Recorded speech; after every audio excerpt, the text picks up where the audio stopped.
fucking thing works.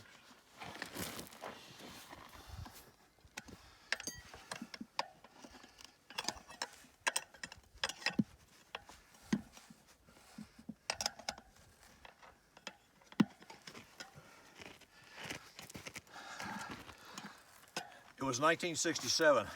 I was on the 6-day trials in the coldest part of Europe. On the Day 5, day 5, I was far in the lead, but suffered a flat tire. With no tools. I changed the tire with my bare hands. Wasn't easy. Nope, it never is. Took a little longer than you had anticipated.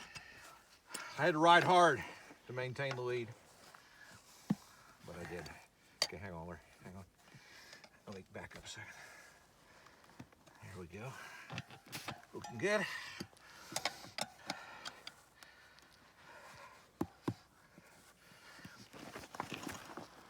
Damn, you guys are good. Keep the video playing. It's going to get full of shit here in a minute. This is where it gets fun.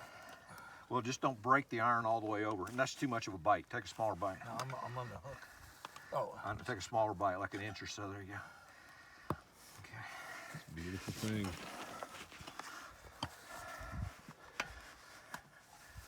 John, we're going to need your foot here in a minute. Where's that other one? Okay, okay, I'm going to pull this back. John, see if you can step that down. There you go. All right, I'm glad I could help there, guys. Well, I wish you'd have been with me in '68 when I had a flat each day of the 6-day trials. I had 7 flats. Well, I was doing a qualifier for the Olympics that year. 36 days.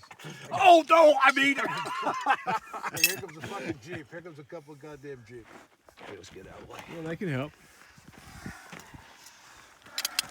Good work, gentlemen.